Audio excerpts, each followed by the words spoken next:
Hello, ladies and gentlemen, and welcome to another episode of the Chicago Business Podcast, where we interview local business owners in our own backyard, get their story, and figure out why they chose the career they chose. And today, we have by far the most well-dressed attorney I have yet to see. Please meet Agnes? Themis Katris. Damn it. No, it's all good. We gotta do the intro all over again. No, it's all good, dude. Please meet Themis Katris, right? Themis Katris. Yeah, just Themis Katris. I know his Instagram handle, which is why I couldn't remember his first name. His, your Instagram. Exactly, yeah. Themis Katris. Yeah, that's my full Greek name. Yeah. So trust me, dude. Some people call me Tom, Thomas, Tommy. Like no one ever gets Themis. So okay, perfect. I don't. You call me Agnes. It's all Mr. good. Katris is what we're gonna call Mr. it. Katris. Because it's like I should first introduce you. He's a real estate attorney, right? So tell us a little bit about yourself and how you got into the field you're in. Yeah, so I mean, I graduated from UIC. I stayed local, so UIC. Mm-hmm. Then I went to John Marshall. I knew I wanted to go into law school. I just didn't know exactly what type of law. At the time, I was interning for a firm that did property tax appeals. Okay. But after a few years of that, I just got kind of bored of property taxes. Yeah. I just felt like it was just like it wasn't really attorney. No disrespect to the property tax attorneys, but I feel like it was more like if you're good at math and stuff like that, pushing numbers, right? Yeah, pushing numbers type of thing. So towards the end of law school, that's when I started taking real estate transactions, real estate courses, and I kind of wanted to go into the real estate transaction side, basically. Right. But coming out of law school, I started working for that property tax firm. Because obviously it was a little hard to get a job, right? A lot of people don't find jobs right away out of law school. That's interesting. Okay, yeah. I thought it was the opposite. No, it's hard, man. Unless like you're like top of your class or you're graduating from like Northwestern, University of Chicago, those type of schools. Yeah, you can find jobs. But I mean, if you're not in like, and I was a pretty smart kid, but I wasn't in the top, 10 people, like in the top percent of my class. That wasn't me. So top firms and stuff like that are not going to look at you. I'm going to be straight. Oh my God. Yeah. See, I'm sure I and most people watching had no idea that's actually a thing. Yeah. See, I thought you get a taste like being a doctor, right? You get done with all the degrees you need, and poof, you have a job. So it's not like that at all. No. So it's actually a little bit difficult in the beginning. Dude, there's too many law students. Oh my. Too many people going to law school for the wrong reasons. Right. There's people, I remember there's classmates where, they left after the first year or they just like failed out or whatnot just because they weren't feeling it. It's like you're wasting all that money for no reason. They just, they weren't sure, I guess, of what they wanted to do. But there's a lot of kids that end up graduating and still don't want to be a lawyer. That's a shame. They end up doing other things. Well, I had a good buddy of mine. He started his own companies in Cleveland now. So he did something really good. But there's other, kids that, went to law school and they don't end up doing that and doing something else. So but all power to them, if it doesn't work out, to be an attorney, you can, we all have our own paths, right? Exactly. So what about being an attorney appealed to you the most when you were, I guess 18 years old, or when did you decide that you want to be an attorney? Like, how old were you? Probably during college at UIC. So probably like early 20s. Early 20s. So what about it? Like, cause for me, if I want to be an attorney, it's like that courtroom appeal, right? Yeah. Like I'm in a courtroom. Was it that no, or was it something else? I never wanted to go into a courtroom. Okay. Even though I don't have problems like public speaking or going in front of a judge or anything like that. Yeah. We did mock trials and stuff like that. I just didn't want to go into that field. I really loved the real estate side. Mm-hmm. And then, when I started and I got my next job basically at a real estate transactional firm in Hinsdale. That's where I gained my experience for real estate closings. Gotcha. And it was just, even before, like in my 20s, I just wanted to see people happy. Mm-hmm. And I feel like closings, that's what you get, at least 90% of the time. It's the one time you're happy to see an attorney. Yeah. Right? Yeah, exactly. Like when you walk into a title company and, hey, John and Abby or whatever their name's, a couple, and they hug you. Sometimes they hug you. They're happy to see you. Are you excited to close? Gifts? Yeah, I'm excited to close. Yeah. Realtors bring gifts, whatnot. So it's just like, it's a fun moment. You know what I mean? Whereas like other and again, no disrespect, but like other fields, you got like divorce attorneys. Obviously, that's sad. Right. Personal injury, that's sad. Like listening to their stories. Yeah, is it a great outcome to get them a settlement and all that stuff? Yeah, it's awesome. I hope they get. But like it's just too sad. Something's gone wrong, and now they're here to see Themis about something going terribly wrong. Yeah, criminal defense, all that stuff. It's just like too like sad for me. So this is like the perfect field for me. Like happy, like laughing, having a good time. I mean, you'll get like a couple of those closings where everyone's stressed out or final walkthrough issues, something like that. But for the most part, dude, it's a good time. I'm sure obviously. Oh yeah, I forgot to say that I'm a real estate agent, so I'm in the same field. That's how I know Themis. We work out of the same building. So it looks like you actually got your feet wet at the tax place, right? And then you didn't like that, so it was kind of a trial and error for you. You went to the Hinsdale location with transactions, and that's when you really fell in love with that side of the business. Yeah, and that's all we did over there was real estate closings, and it was trial by fire, basically. So they hired me when one of their associate attorneys was pregnant at the time, and she was about to give birth. Yeah. So I didn't really have much time to train. I think maybe like a month. Oh, man, that's the best. Throw you right there in the wolves. So trial and fire, man, and it's just like they gave me the loan package, go through it so you know what you're talking about at closing. They were really good people, though. I got to give it to them. I wouldn't be who I am today without them because they trained me really well. Dude, it was, and I was there for almost 3 years. Okay. So. And how old are you right now? You look young.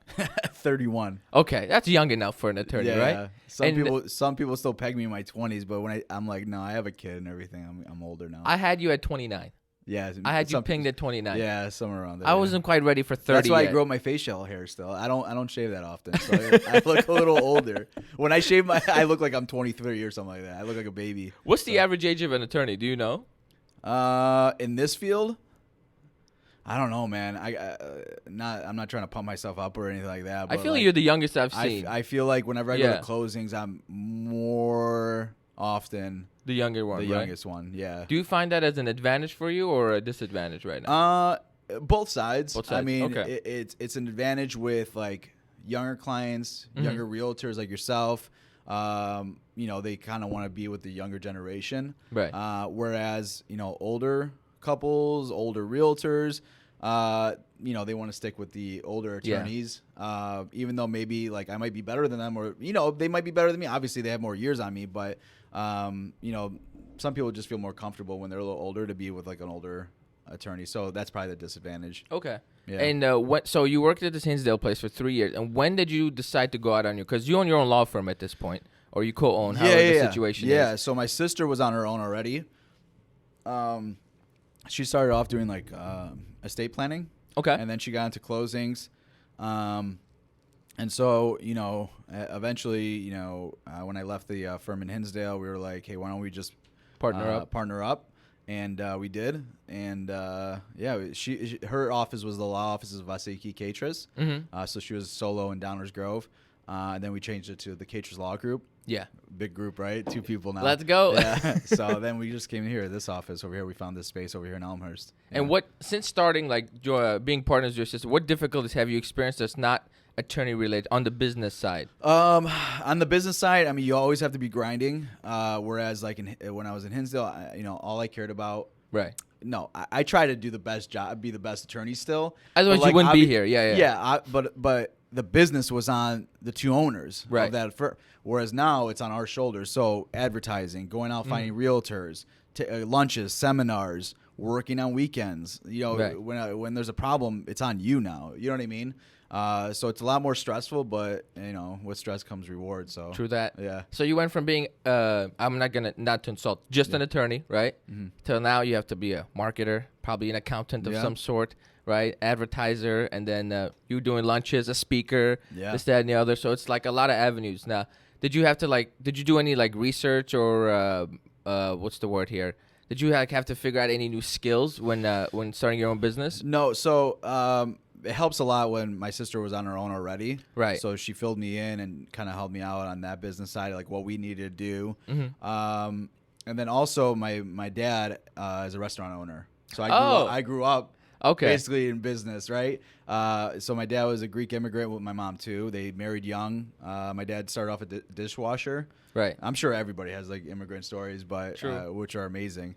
And he started off as a dishwasher. Then he partnered up with his brother. They opened up their first restaurant. Then their brother-in-law came in. They opened up a couple more. They ended up with 6. What's the name? Fast food restaurants. Right now they only have 2. So one's in Bellwood right now, Taco Patio. Okay, I love the name. Yeah, Taco Patio. And then my oldest sister actually owns the other one in Lockport. They had one in Hanover Park. So they had 3 located. And then they have this other one, a Greek Euro hot dog place. Yeah. In Hazelcrest, Addiston. Addiston. Yeah, and then they had another one, Young Prince. So they had it was basically Mexican food and then Greek and Euros and hot dogs and stuff like that. Okay. But no, they've done well. They basically for them it turned out to be a business because then they started buying land, some apartment buildings, renting those out, and on keep and on building. and on. Yeah, so you see that, I probably got a lot from my dad, to be honest. Yeah, that's awesome, man. To have that like as a benchmark or reference to go to, that's amazing. Yeah. And what made you want to go out on your? Because it's a lot easier. I assume it was a lot easier in Hinsdale where the transactions were coming to you. Were they coming to you, or did you still have to prospect? Nonstop. Okay. Nonstop. So you're just like, okay, even here's if the deal. even if I didn't find deals myself, yeah, that place was crazy. Okay, so there was just churning out all the deals. So what made you want to go from that, where it's probably easy, right, to now you're definitely doing 10 times the work, right? I don't know, like in the first few years, I'm sure it's either slow. You do a lot of deals, so it's probably still fast for you. Yeah. But like, what made you want to go out on your own? What was it? It's knowing that it's yours. You know what I mean? Okay. That's the biggest factor. Gotcha. That's my office. The Katris Law Group is representing you. That's my name. Right. Whereas the firm I was at, I was just another guy there. We had 6, 7 attorneys. Okay. I was just another guy. You're just one of the associates there, but it was not your name on any of the letters. On any of the closing documents, like the binders that we give out, like everything has our name. You know what I mean? Yeah. It's just like, it's just more rewarding. You're like, I want to build my own thing instead of keep doing this stuff, right? Yeah. And it's just like, obviously it's a little more lucrative too. So like you're getting everything, you're not splitting anything, giving back to the house and whatnot. So it's a little more rewarding on that end, but obviously you have your expenses. You have to go out there, advertise, market more and all that. So but the main thing is that it's just that seeing your name basically is pretty cool. Same way, it's having that control, right? Just like if you don't want to wear a suit, you don't have to. Even though he wears a suit all the time, and let's actually talk about that because I'm usually like business casual dress, right? I'm wearing a tie today. You always look good. I try, but I never. This is my 3rd time in my life wearing a tie, and that's because I will not be outdressed on my own show, as I said earlier. But so why are you always dressed to the nines? Honestly, like we were talking about earlier, sometimes I'll work from home. And I'll come to the office over here sometimes, and like you said, you've never seen me, but Hilda for sure has seen me. Oh, I see you all the time. Yeah. He's working a lot. Yeah, and like I'll just wear gym shoes, shorts. Sometimes I'll come with a baseball cap. That I've never seen actually. Yeah, if you ask Hilda, she'll be like, "Yeah, I've seen him." Like she's probably surprised too. Right? Who's this man walking around? Yeah. Ear pods in, glasses, backwards cap. I'll wear my workout outfit, and I'll lock myself in that office and just work. Usually when I don't have closings and stuff, I dress down. But even when I work from home, I'll just obviously I'm not wearing a suit when I'm working from home. Right. But you just like I was telling you earlier, it's like when you get dressed and you look at yourself in the mirror and you look like you want to work. Right. Like you want to run into people and talk to them and build relations. And and it happened once actually, and I don't know why I continue not to dress up every day, but once I had gone to the Mariano's in Elmhurst. Yep. Middle of the day, it was like a Wednesday or something like that, right? I should be dressed up. And I ran into someone and I looked ridiculous. And like in a good way or like? No, in a bad way. And it should have been a professional encounter, right? I should have been like, yeah, like they should have looked at me like, oh yeah, that's Themis. Like let's exchange cards and stuff like. I looked ridiculous, right? And you never know when you're gonna run into those kind of moments too. True. Where if you're dressed up all the time, you might run into someone, and they'll be like, first impressions mean a lot. You know what I mean? But yeah, it's just like it makes you like want to work harder. I feel like me personally at least. The second you said that, I was like, oh my god, it's so true. Like today I wore this tie. I want to do things I haven't done before. Like we're filming 2 podcasts. We're gonna be making some cold calls. It's gonna be a great day. Yeah. Mostly the power of the tie. It works, man.